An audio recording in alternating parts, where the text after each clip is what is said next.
it made me think about when I become a father and how I want to show up. And that's exactly how I want to show up. I just want to show up with love and with care and with open arms, no matter what my child is going through. And I think that's what made Kip's dad such a role model for me, was because that was someone who I want to become in the future. G'day, I'm Luke Bateman, and this is In the Good Books. One of the most impactful qualities of getting swallowed by stories is how they allow us to vividly experience other examples of humans and other examples of behaviours and conversations and actions, all those kinds of things.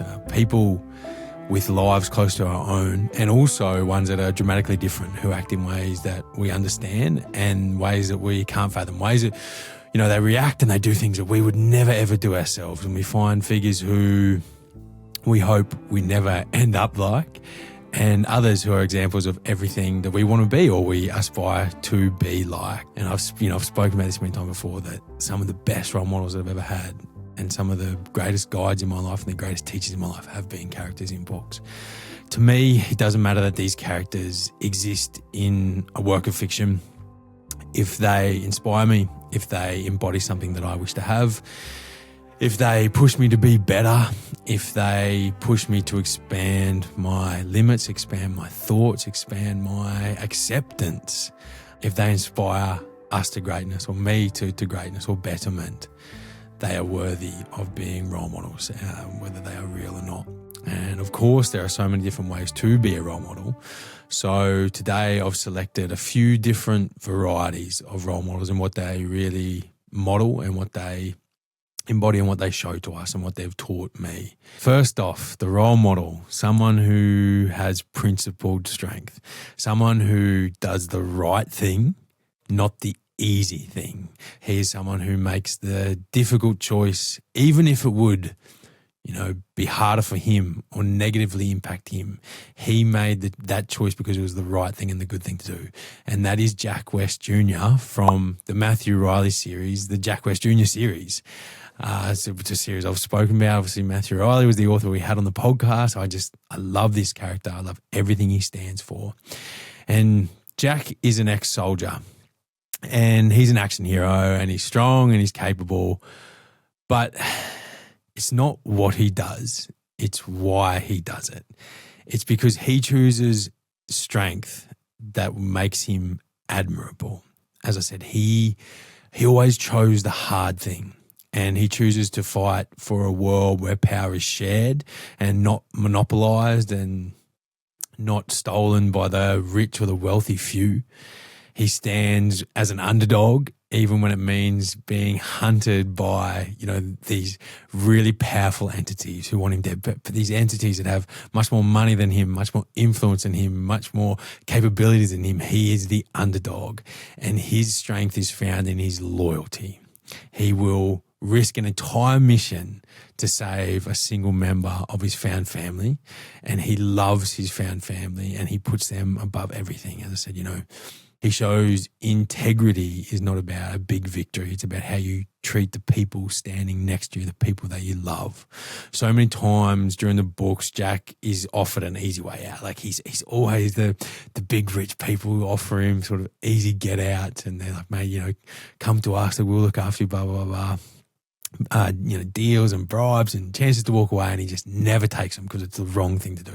And he knows that if he sides with the corrupt and he sides with the evil, that the effect of that will have a much broader impact on the world. And he stands out from the crowd and he stands against those people. And I think that that's something that is probably quite important in the day and age that we're living in right now.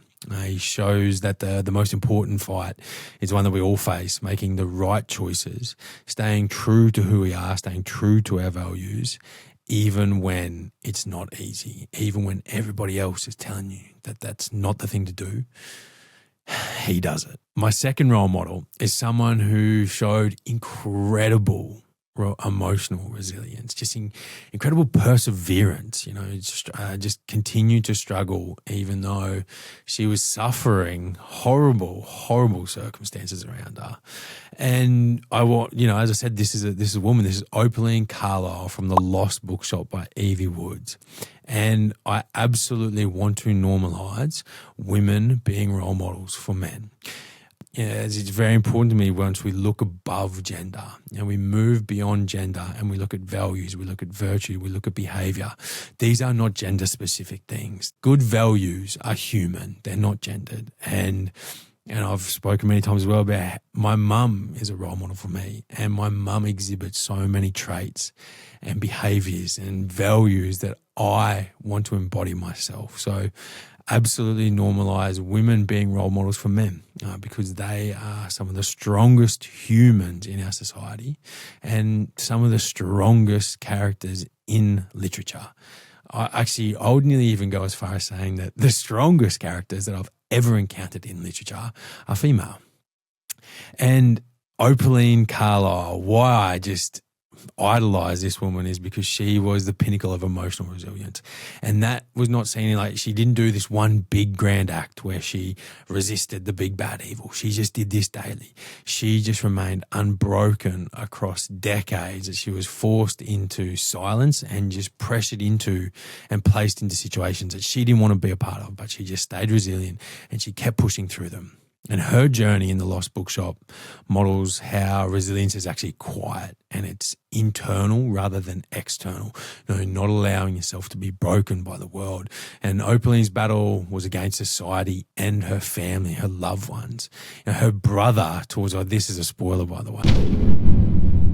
If you haven't read the book, this is a spoiler, but her brother forces her, like wrongfully puts her into a mental institution where she lives for years and she never breaks. She never allows it to break her. She continues, and when she sees her opportunity, she takes it. And so that just the resilience that she showed throughout that book was incredible. And how that resilience, I can't give too much away about the plot, but how that resilience then transcended across time to one of her ancestors. That for me, that was really, really beautiful and just a wonderful piece of writing. And Opaline Carlisle is a role model for anybody who has ever been told that they are too much or that they're not enough. And for anyone who's ever been told that this is the path we set for you and you have to adhere to it. It's about being stubborn and it's about being, refusing to stop being who you are. And my next role model is someone who broke free from the narrative that she was given in life and escaped what was expected of them. And this is a book I read recently.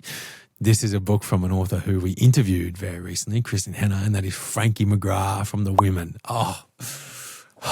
First of all, just Frankie McGrath, what an incredible character, what an incredible story, what an incredible journey that she went on, something that touched me deeply. I think that book for me in 2025 was one of the most moving books I read and one of the most inspirational books I read. I think a lot of Frankie's story actually resonated with me very deeply. But what resonated with me so much was, that she didn't adhere to the narrative that was given to her.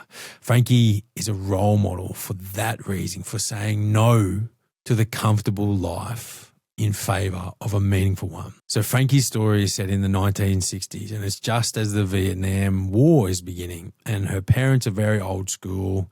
They want her to sort of marry wealthy. Her parents are very wealthy and they want her to marry wealthy, find a nice husband and just settle down, have children, get married. Frankie says no. Frankie says, I want to be a nurse. And Frankie sort of runs away from home, joins a nursing unit in Vietnam, goes through the war, returns home. And I think, what she experienced during the war was horrific. But then when she returns home, how she navigated through all of those challenges was something that was really moving to me, really, really inspiring. And she just didn't go against expectation. She goes against a cultural narrative of erasure of her own story and effort. She fights against, she gets home and she fights with so many things, addiction, PTSD, but also just having the public try and dismiss her effort and having other veterans try and dismiss her effort.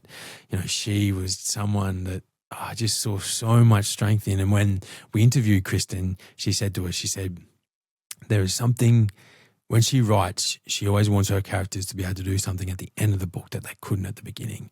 And I think that Frankie could do just about everything at the end of the book that she couldn't at the beginning. Frankie made me aware, makes us aware of all the invisible and insidious expectations or ideas that are placed upon us and that can hold us back.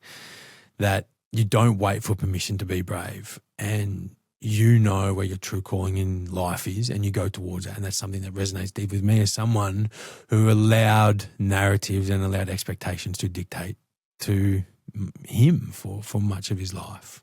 Now, this is an incredible character. Dalinar Kholin from Brandon Sanderson's Stormlight archive. Now, this is a man who's a role model for me in really, really profound ways, because he's someone who learned better and transformed themselves to be a better person. And there's much of my own story and much of my own journey that I really did resonate with in Dalinar Kholin. Now, for those of you who don't know, Dalinar Kholin, he is called the Blackthorn. And when we meet him, he's actually a very virtuous man, a man who goes against the grain, a man who wants to live to values and not live down to what everybody else around him is doing. And he's a great, when we first meet him, he is a great role model. Like, he's one of those men that you just go like, oh, he's similar to like a Gandalf. In many ways, he's wise, he's just, he's fair, he lives to a code, and everybody else around him wants to debase that code and lie and cheat and steal, and he stays true to his values. But as we journey through the book, we actually journey into his past, and we find out that in his past, he committed atrocities. You know, he committed some of the darkest things that anyone could ever do. I won't reveal them to you because I don't want to give anything away, because it's an incredible book. But he has to acknowledge those actions because he wipes them from his memory. And then as the book goes on, he actually has to go back and remember all of it and confront everything that he did. And to me, it resembled so closely to my journey through addiction and through recovery and rehab, because all of that is going back and confronting the darkest parts of yourself, the worst things that you did. And there's a quote in their book, in this series, that says, the most important step a man can take, it's not the first one, it's the next one. It's always the next one, Dalinar. And just love that. I love that so much, because we're so concerned about the steps that we've taken, or where we're at. But the most important thing that we do is never what's behind us. It's always what's in front of us. It's always what we do next, and we can't let our past define us. And Dalinar, he works through all that to follow a code of honor that makes him look literally senile and weak to his peers, and he stops fighting and he starts reading, and reading in this book, reading is a feminine art. Men don't read, men can't read in this society. And he begins reading, and he admits when he is wrong. And that, to me, is just why Dalinar Kholin was such a great role model. And for me, Dalinar Kholin was the role model for anyone who feels like they've gone or done too many bad things to ever be good again. And, a hero isn't a destination that you reach. It's a choice that you make every single day. And that's something that I really love, because, as someone who's made many mistakes in the past, looking to Dalinar and how he overcame that and how he chooses to be better every day is something that I take a lot of inspiration from. That was a little bit heavy, but we're jumping into something that brings me so much joy. And this is an example of a great parent. And this is very recent for me. This is really, really recent for me. And this is Kip's dad in the Heated Rivalry series. And he doesn't play a major role. Okay, he is not a very prominent figure during the book or the TV series. But there was something about his presence that just calmed something in me and healed something in me. His acceptance, his welcoming, his openness, his love, his care for his child was just something that I think that we all could use, And I had loving parents, but there was just something about Kip's dad that just touched a special place in my soul, especially, Kip struggling with his relationship and his dad just showing up and being there and loving him. And it made me think about when I become a father and how I want to show up. And that's exactly how I want to show up. I just want to show up with love and with care and with open arms, no matter what my child is going through. And I think that that's what made Kip's dad such a role model for me, was because that was someone who I want to become in the future. Someone who just accepts and loves their kids and supports them through anything that they're going through, hardships, joys, whatever. Someone who just shows up repeatedly and shows up in such a calm manner too. Just always the same, always ready to support. It was just beautiful. And, he is a dad that everyone deserves but doesn't get. And that's the other thing about role models in books. It's that we don't always get these kinds of people in our lives, the people that we need, those people that we need to look up to. And for those people out there who may not have, the best parenting or the best father, this is a man who shows us what is possible, and a man who can, hold us in his arms while we read these stories, I think. Look, this is definitely not my exhaustive or final list of role models. Like, I could sit here and talk to you about role models in books for forever. We could do every episode on a different role model. Like, I just have so many characters who I love and so many characters who truly, when I read, I go, I want you to be my friend. I want you to be my mentor. But I want to encourage you to look for inspiration in characters you encounter in books. And I hope this has prompted you to do that, and maybe to even expand your scope of what a role model can look like and what heroic behaviour or what admirable traits can look like, beyond just strength and power. And of course, I want to know, who is your favourite fictional role model? Which character have you found in books that maybe changed your life, maybe showed you something new? Yeah, as I said, expanded your awareness or even challenged you to be a better person, or challenge your views on something. Tell me, please tell me who you love the most and tell me how they impacted your life. These are the stories that I want to hear. Whether they're profound or simple or funny, send me a voice note to goodbooks@9.com.au and tell me about it. For more details, check out the podcast notes below, along with our socials. Subscribe to In the Good Books by hitting the follow button right now. It is truly one of the best ways you can support me and support us all together to grow a book community and grow the love of reading amongst everyone. This show and everything that we're trying to do here is all about that, bringing the joy and magic of reading and stories to as many people as we can. I can't thank you enough for joining me. I look forward to the next chapter.